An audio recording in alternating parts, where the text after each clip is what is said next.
Hi Claire, I'm Jaimee-Lea, and today I'm going to be discussing children and stress. So here we go. Children and stress, these are two words that should never be heard together, but unfortunately they are. A lot of people have preconceived ideas that children and stress don't mix, that because children are young, they're carefree, have a lack of responsibility, that there's no possible way that they understand or have any idea of what the real world is. So how could they possibly experience or know stress? But that's just not the case. For some children, stress can start as early as being in the womb. An example of this is for children whose mothers have substance abuse problems. The stress of substance abuse can affect so many things, everything from a baby's brain development to the physical deformities, cognitive development. The stress doesn't end for these children once they're born either. It can continue on, especially if the mother's addictions continue and worsen, and they have such a hold on her that they rule her priorities, basically, and that child is neglected, doesn't feel loved, wanted, needed, isn't shown any steps, proper, they might not start walking, crawling, feeding themselves, saying first words. They might be so set back because of a lack of nutrition, love, attention, all these things that are so necessary in a baby's development. The stress of not having these needed, crucial things will affect them in so many ways. Physical manifestation, psychological manifestation. The children will fall behind in developmental milestones. They'll become withdrawn, some severely introverted. When stressed, the brain produces something called cortisol, and cortisol has been proven to have very damaging effects, quite devastating. It lingers in their brains and will continue eating at the brain's healthy cells.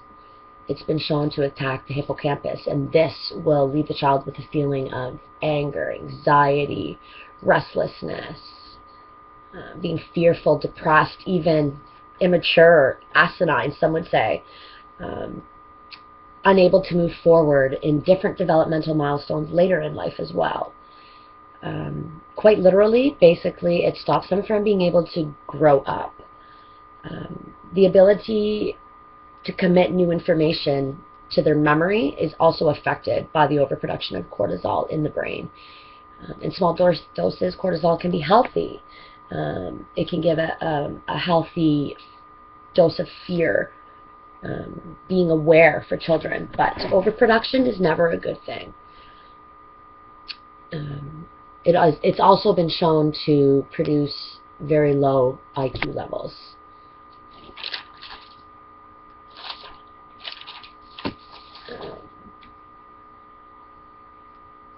Now, parents who have a child who is losing somebody in their life is a very scary thing for children, very scary. They don't understand why this is happening, who's taking them from them, why they can't see them anymore. It's a very scary thing for them. Children can express the stress of grief in very many different ways. A range of emotions, from being angry, withdrawn, throwing massive temper tantrums, showing regression, backing up in their development. They'll develop irrational fears of death to the point of becoming obsessed with knowing the whereabouts of their family members and loved ones at all times, even to the point that they are unable to leave them, and if they do, they get physically sick. They could hyperventilate, vomit, other flu-like symptoms. Some of these children's reactions can be avoided, though. If there's an open dialogue between parents and their children about death, and that it is normal, that it happens, it's a fact of life, things can get better. Children can learn to deal with this. parents could help their children out by buying them an animal, or even encouraging them to have their own secret space, their own place where they can go, speak to their animal, let their emotions out without a fear of reprisal or being judged, and knowing that it's okay to feel how they feel. Because when we give children the tools to deal with their stress properly, we're giving them a chance in life to move forward, to grow, to deal, and eventually complete the circle of life and teach their children the same tools. So all in all, that's my presentation about children and stress.